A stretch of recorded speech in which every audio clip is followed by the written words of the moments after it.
Hi guys, मैं अजीत झा आपके अपने चैनल एजुकेशन बाय इन्फिनिटी से एक बार फिर आप सब लोगों का बहुत बहुत स्वागत करता हूँ अपनी अगली वीडियो में, जो कि एमसीक्यू का पार्ट 3 और डिटरमिनेंट चैप्टर के लिए पार्ट 1 है। तो हम अपनी वीडियो को स्टार्ट करते हैं। आप अपनी स्क्रीन पे पहला क्वेश्चन देख सकते हैं। कह रहा है इफ फोर मैट्रिक्स ए, एक ए मैट्रिक्स दे रखा है, determinant of A is equal to 3। इसका डिटरमिनेंट ऑफ ए ऑलरेडी हमें गिवन है 3 के इक्वल। तो कह रहा है where matrix A is the order of 2 into 2। Matrix A का ऑर्डर दे रखा है 2 into 2 का।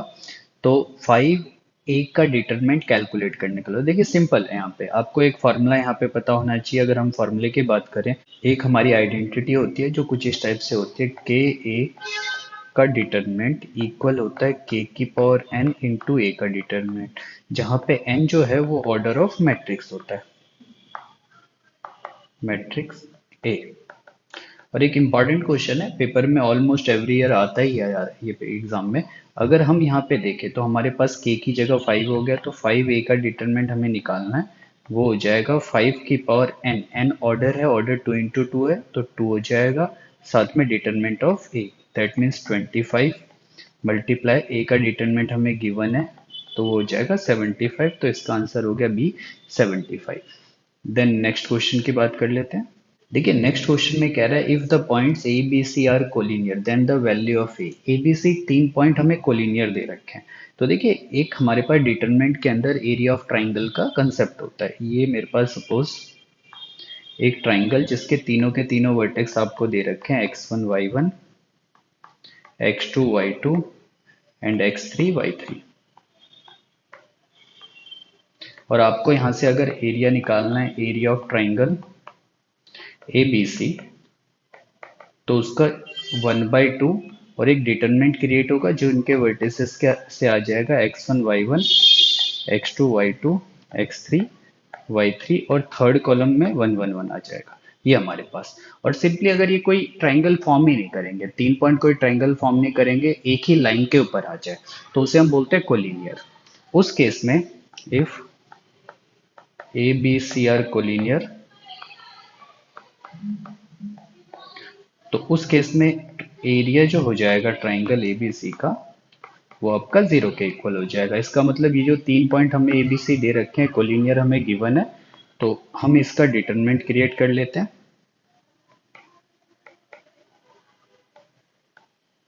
1 1 1 हो जाएगा, और कोलिनियर है तो ये 0 के इक्वल होगा। आप इसको एक्सपेंड कर दीजिए, 1/2 0 के पास जाके एलिमिनेट हो जाएगा, और यहाँ से हमारे पास इजीली वैल्यू आ जाएगी। ये एक्सपेंड कर रहा हूँ, सॉल्व कर लेते हैं इसे। या क्या, -80, यहाँ पे आ जाएगा 2k-16, और यहाँ पे आ जाएगा 8k-16 इक्वल टू 0। तो आप यहाँ पे देख सकते हैं, तो ये आ गया 10k, और इन तीनों को ऐड करते हैं, तीनों नेगेटिव टर्म में, तो ये आ जाएगा 50 इक्वल टू 0। तो इस तरीके से k की वैल्यू यहाँ से आपकी 5 आ जाएगी, जो कि ऑप्शन नंबर सी से मैच करता है। देन नेक्स्ट क्वेश्चन की बात कर लेते हैं। देखिए नेक्स्ट क्वेश्चन में बहुत इजी एक स्टेटमेंट वाइज क्वेश्चन लिखा हुआ है। कह रहा है square matrix A is said to be singular if determinant of a, ये डिटरमिनेंट ऑफ ए लिखा हुआ है। देखिए कोई भी स्क्वायर मैट्रिक्स अगर सिंगुलर होता है, सिंगुलर, या फिर उसको हम नॉन इन्वर्टिबल मैट्रिसेस भी बोल सकते हैं।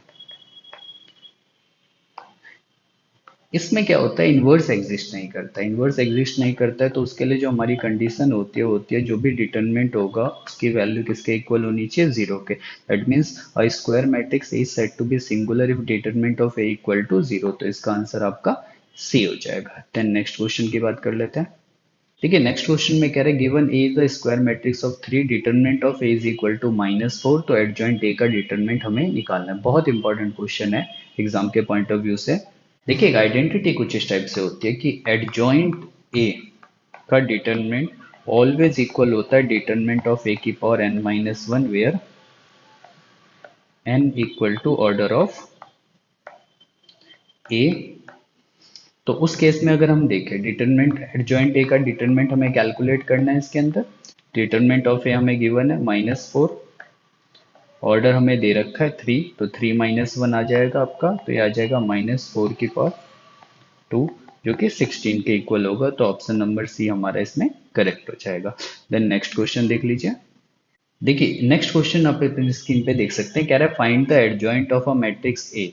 एक मैट्रिक्स है, इसका एडजॉइंट हमें कैलकुलेट करना है। तो देखिए 2 into 2 मैट्रिसेस का एडजॉइंट कैलकुलेट करने के लिए शॉर्टकट फार्मूला होता है, जितने भी एलिमेंट इसके अंदर होंगे इवन पोजीशन पे। इवन पोजीशन का मतलब है हमारे पास ऐड करके इवन वैल्यू आनी चाहिए उसके रो और कॉलम को। तो ये हो जाएगा ए 1 1 एंड ए 2 2, ये इवन पोजीशन। और ऑड पोजीशन पे जो भी एलिमेंट होंगे मीन्स ए 2 1 ए 1 2। इवन पोजीशन पे जो एलिमेंट होंगे हमें क्या करना है, हमें उनको आपस में एक्सचेंज कर देना है, ठीक है ना, उनको इंटरचेंज कर देना। और ऑड पोजीशन पे जो होंगे उनके साइन चेंज कर देना है, ठीक है। इवन पोजीशन पे जो होंगे उनको इंटरचेंज कर देना, और ऑड पोजीशन पे जो होंगे उनके साइन चेंज कर देना है, तो वो हो जाएगा एडजॉइंट। तो एडजॉइंट ऑफ ए यहाँ से हमारा कैलकुलेट हो जाएगा, वो देखिए 1 और 4, इसकी जगह 4 और इसकी जगह 1, और जो ऑड पोजीशन पे एज इट इज रहेंगे बस उनके साइन चेंज कर देंगे, तो -2 और -3। तो आप देख सकते हैं कौन से ऑप्शन से मैच कर रहा है, तो ये बी ऑप्शन से हमारा मैच कर रहा है। देन नेक्स्ट क्वेश्चन देख लीजिए। देखिए नेक्स्ट क्वेश्चन में कह रहा है if a is the invertible matrix of order 2। एक इन्वर्टिबल मैट्रिक्स है और उसका ऑर्डर हमें गिवन है 2, तो डिटरमिनेंट ऑफ ए इनवर्स बोल रहा है, ए इनवर्स का डिटरमिनेंट कैलकुलेट करने के लिए बोल रहा है। देखिए सिंपली हम इसको कुछ इस टाइप से लिख सकते हैं, ए डिटरमिनेंट का इनवर्स जो कि इक्वल हो जाएगा 1 upon determinant of a. That means इसका आंसर हो जाएगा 1 अपॉन डिटरमिनेंट ऑफ ए, जो कि मैच कर रहा है कौन से ऑप्शन से, बी ऑप्शन से। देन नेक्स्ट क्वेश्चन देख लीजिए। देखिए नेक्स्ट क्वेश्चन कह रहा है कि इफ ए, ए हमें दे रखा है, then determinant of adjoint A आपको कैलकुलेट करना है। तो देखिए अभी मैंने आपको थोड़ा आप रिवाइंड करके पीछे के क्वेश्चन देख सकते हैं, मैंने आपको अभी बताया था कि एडजॉइंट ए का जो डिटरमिनेंट होता है किसी भी मैट्रिक्स के लिए, वो होता है डिटरमिनेंट ऑफ ए की पावर n-1। तो सिंपली हम यहाँ से ए का डिटरमिनेंट निकाल सकते हैं। ए के डिटरमिनेंट निकालने के लिए मैं यहाँ पे एक कॉमन निकाल लेता हूँ, तो हमारे पास यहाँ पे बच जाएगा आई। डिटरमिनेंट ऑफ ए इक्वल हो जाएगा आपका ए आई का डिटरमिनेंट, और आप जानते हैं कि ये किसके इक्वल हो जाएगा, ए की 3 इंटू आई के डिटरमिनेंट के इक्वल, और यहाँ से हमें मिल जाएगा ए determinant is equal to a की क्यूब।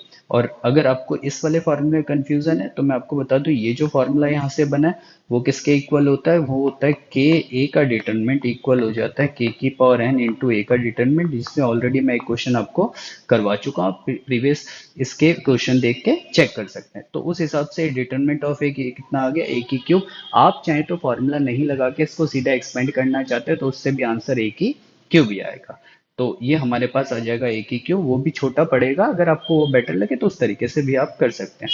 तो determinant of A is equal to a की cube, then we have to calculate the value of adjoint a का determinant which is equal to determinant of a की power n-1। N यहाँ पे order है 3 into 3 का, ये matrix जो है 3 into 3 का है, तो आ जाएगा 3 - 1 2, और ये आ जाएगा ए की क्यूब उसका स्क्वायर, तो आंसर आ गया ए की पावर 6। ये सी ऑप्शन से हमारा मैच करता है, पेपर में आया हुआ क्वेश्चन है, आप ऑलरेडी इसमें देख सकते हैं। देन नेक्स्ट क्वेश्चन की बात कर लेते हैं। देखिए नेक्स्ट क्वेश्चन में कह रहा है एक डिटरमिनेंट हमें गिवन है a, then a inverse exist. A inverse कब एग्जिस्ट करेगा, आपसे कंडीशन पूछ रहे हैं। तो देखिए ए इनवर्स एग्जिस्ट करने की कंडीशन होती है, ए इनवर्स एग्जिस्ट करेगा तो उसके लिए जो भी डिटरमिनेंट होगा वो नॉट इक्वल टू जीरो होना चाहिए, ठीक, उसकी जो वैल्यू हो वो जीरो के इक्वल नहीं होनी चाहिए। तो हम इसको एक्सपेंड कर लेते हैं, एक्सपेंड करके डिटरमिनेंट ऑफ ए की वैल्यू निकाल लेते हैं, तो वो हमारे पास आ जाएगा 2, 3 × 2 = 6 -5, मैं इसको C1 के थ्रू एक्सपेंड कर रहा हूँ, +1, तो 5 लैम्डा, और यहाँ पे आ जाएगा आपका प्लस का 6, तो ये आ गया 1, और मल्टीप्लाई बाय 2 आ जाएगा, और यहाँ पे आ जाएगा प्लस का 5 लैम्डा प्लस 6, तो ये इक्वल आ गया 5 लैम्डा प्लस 8।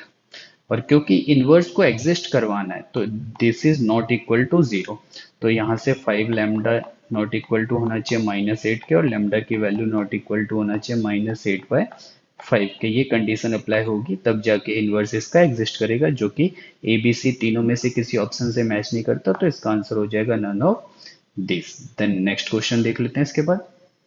तो नेक्स्ट क्वेश्चन आप अपनी स्क्रीन पे देख सकते हैं, कह रहे द डिटरमिनेंट ऑफ दिस, एक डिटरमिनेंट आपको गिवन है और चार ऑप्शन आपको दे रखे हैं, is independent of theta, independent of X, independent of both X and theta and none of the above. इसका मतलब आपसे ये कह रहा है कि इसकी जो वैल्यू आ रही है सॉल्व करके, वो पहले ऑप्शन में जो है वो इंडिपेंडेंट ऑफ थीटा होगा, इसका मतलब थीटा वाली कोई टर्म उसमें अवेलेबल नहीं होगी। सेकंड में independent of x, that means x वाली कोई टर्म नहीं होगी।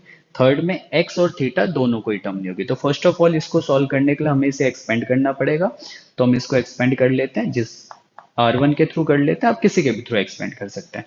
तो ये आ जाएगा x, देन ये आ गया minus X square minus one, minus का साइन थीटा, देन हमारे पास ये बन गया minus X sine theta minus cos theta, और लास्ट में आ गया cos theta, and then we have the value of this which is equal to minus sine theta और plus X cos theta.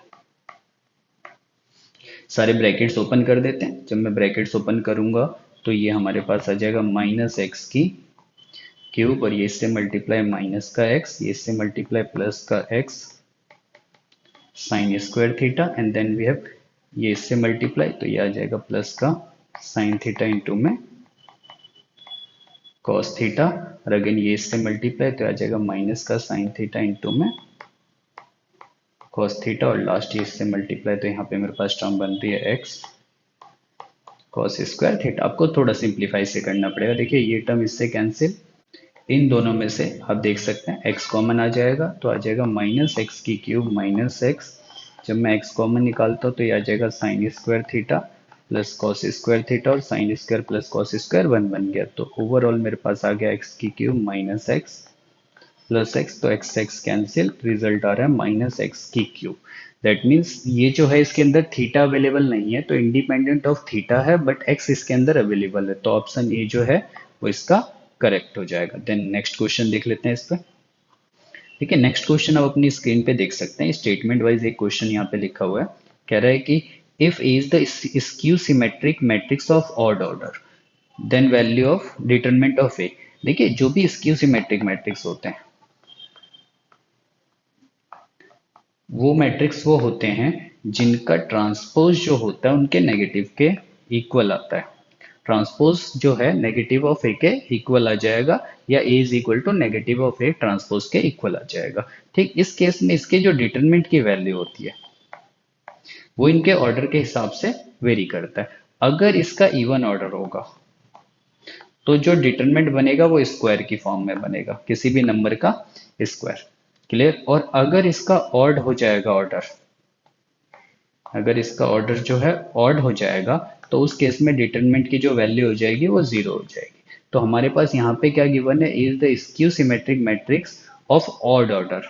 Odd order दे रखा है, ठीक, कोई भी ऑर्डर हो मैटर नहीं करता, अगर ऑड है उसका ऑर्डर, ऑड का मतलब सपोज 1 into 1 हो जाए, 3 into 3 हो जाए, 5 into 5 हो जाए, कुछ इस टाइप से, तो इसके डिटरमिनेंट की वैल्यू जो होगी वो जीरो हो जाएगी। तो ये हमारा नेक्स्ट क्वेश्चन, इसके बाद हम देख लेते हैं।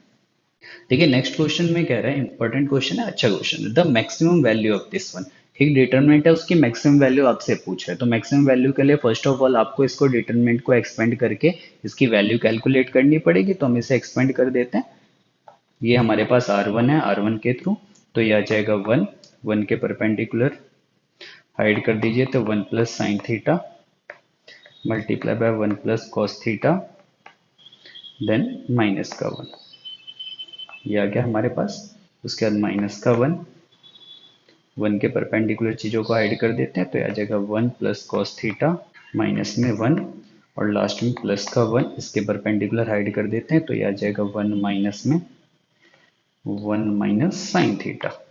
आप इसके सारे ब्रैकेट्स ओपन कर दीजिए, फर्स्ट मल्टीप्लाई करना है, तो ये आ जाएगा 1 plus sine theta plus cos theta, और प्लस में साइन थीटा इंटू में कॉस थीटा माइनस में 1, फिर इसको 1 से 1 यहाँ पे कैंसिल हो गया, तो ये आ जाएगा माइनस का कॉस थीटा, देन 1 से 1 यहाँ पे भी कैंसिल हो गया, तो यहाँ पे आ जाएगा माइनस का साइन थीटा, और आप यहाँ पे देख सकते हैं साइन थीटा, कॉस थीटा से कॉस थीटा और साइन थीटा से साइन थीटा कैंसिल, 1 से 1 कैंसिल। तो ओवरऑल हमारे पास बच क्या रहा है, वो बच रहा है sign theta into cos theta, बाकी सब यहाँ से कैंसिल आउट हो गए। तो अब इसकी मैक्सिमम वैल्यू पूछ रहे हैं। देखिए इसकी मैक्सिमम वैल्यू निकालने के लिए आपको उसको इस सिंगल टर्म में कन्वर्ट करना पड़ेगा। तो उसके लिए मैं 2 से मल्टीप्लाई 2 से डिवाइड कर देता हूँ। तो ये आ जाएगा 1/2 साइन 2 थीटा। और आप जानते होंगे जो साइन की मैक्सिमम वैल्यू होती है वो आपकी 1 होती है, और जो मिनिमम वैल्यू होती है वो -1 होती है। तो इसकी जो मैक्सिमम वैल्यू हो जाएगी वो 1/2, एंड साइन 2 थीटा की मैक्सिमम वैल्यू 1, तो रिजल्ट आ जाएगा 1/2। तो 1/2 इसका आंसर आ गया। एंड देन मिनिमम वैल्यू पूछे तो माइनस का 1/2 इसका आंसर आ जाएगा। देन नेक्स्ट क्वेश्चन देख लेते हैं हम इसके बाद। देखिए कह रहे हैं अ square matrix is invertible if. देखिए अभी इन्वर्टिबल की कंडीशन मैंने आपको बताई थी, ठीक। देन अगेन मैं आपको बता दूं, जो इन्वर्टिबल मैट्रिसेस होते हैं इनको हम नॉन सिंगुलर मैट्रिक्स भी कहते हैं। इन्वर्टिबल मैट्रिसेस का मतलब है, या फिर नॉन सिंगुलर मैट्रिक्स ऐसे मैट्रिसेस होते हैं जिसका इन्वर्स कैलकुलेट करा जा सकता है। और इन्वर्स किसी भी मैट्रिसेस का तभी कैलकुलेट होगा जब उसका डिटरमिनेंट जो होगा वो नॉट इक्वल टू 0 होना चाहिए। ठीक, इसको इन्वर्टिबल मैट्रिसेस बोलते हैं। ठीक, तो यहाँ पे देखिए कह रहा है square matrix is invertible if and only if is singular matrix. नहीं, सिंगुलर नहीं बोलते हम इसे। ठीक है, A is non singular matrix, बिल्कुल ठीक है। और determinant of A is equal not equal to 0, तो ये मेरा बी इसका करेक्ट आंसर हो जाएगा। देन सी नहीं मैच कर रहा है और डी भी नहीं मैच कर रहा है, तो हमारा बी ऑप्शन करेक्ट हो जाएगा। देन नेक्स्ट क्वेश्चन की बात कर लेते हैं। देखिए नेक्स्ट क्वेश्चन और आज का हमारा लास्ट क्वेश्चन, इसमें कह रहा है if A B C are angles of a non right angle triangle. एक नॉन राइट एंगल ट्राइंगल के 3 एंगल हमें दे रखे हैं, तो वैल्यू पूछ रहा है इस डिटरमिनेंट की। तो देखिए फर्स्ट ऑफ ऑल मैं इसको एक्सपेंड करता हूँ, एक्सपेंड करके क्या वैल्यू आती है वो देख लेते हैं, फिर आगे कैसे सॉल्व होगा उसकी बात कर लेते हैं। तो मैं इसे एक्सपेंड कर देता हूँ, सपोज इसके थ्रू ये मेरा R1 हो जाएगा। तो आ गया 10A, यह आ जाएगा 10B इंटू 10C -1 माइनस का 1, यह आ जाएगा 10C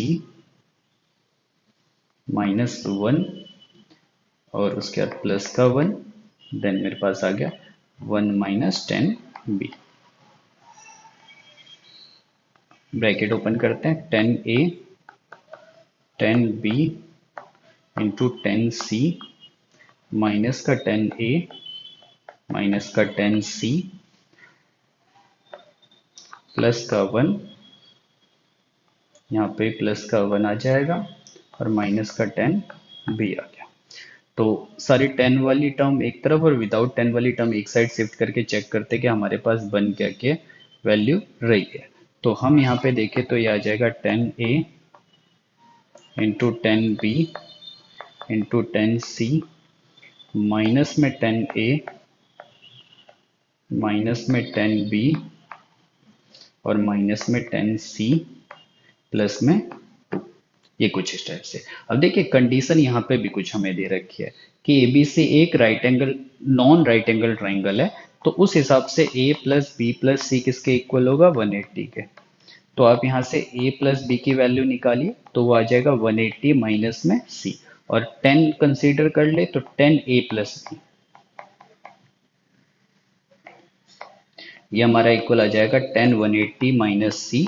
और यहाँ पे देखिए आइडेंटिटी लग जाएगी 10A प्लस बी की, तो आ जाएगा 10A प्लस 10B अपॉन में 1 minus 10A into 10B equal to 10 180 minus theta. 180 पे फंक्शन चेंज नहीं होता है, 10 नहीं बदलेगा, और 180 माइनस से सेकंड क्वाड्रेंट में एंट्री हो रही है जिसमें 10 नेगेटिव होता है, तो माइनस का 10C आ जाएगा। देन क्रॉस मल्टीप्लाई अगर हम करें तो आ जाएगा 10A प्लस 10B इक्वल हो जाएगा हमारा ये यहाँ पे माइनस का 10C और प्लस का 10A into 10B into 10C। तो आप यहाँ पे देखिए अगर मैं इसको यहाँ पे शिफ्ट करूँ तो ओवरऑल ये वैल्यू जो है, ये वाली वैल्यू वो इन तीनों के इक्वल आ जाएगी, जो मैं यहाँ पे सब्स्टिट्यूट कर सकता हूँ। जब मैं यहाँ पे वैल्यू सब्स्टिट्यूट करूंगा तो ये सब सारी टर्म्स कैंसिल आउट हो जाएगी, कुछ इस टाइप से आप यहाँ पे देख सकते हैं। 10A into 10B into 10C की जगह हम क्या रख देंगे, 10A plus 10B plus 10c minus में है 10a minus 10b minus 10c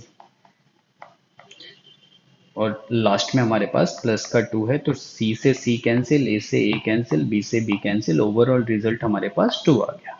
तो ये क्वेश्चन ऑलरेडी आपने इस टाइप का क्वेश्चन जो मैंने आधा पार्ट इसका करा है वो 11th क्लास में करा होगा ट्रिग्नोमेट्री के अंदर। तो इसका जो रिजल्ट आ गया वो मेरे पास आ गया 2 जो कि सी ऑप्शन से मैच करता है। तो ये आज के कुछ क्वेश्चन, एक छोटा सा सेशन जो होपफुली आपको अच्छा लगा होगा और आपके लिए हेल्पफुल होगा। अगर आपके लिए थोड़ा सा भी हेल्पफुल है ये तो आप आगे इसको रेकमेंड कर सकते हैं और मेरे चैनल को लाइक एंड सब्सक्राइब कर सकते हैं। बस इसी के साथ कि मेरी वीडियो आपको अच्छी लगी हो। Thank you so much.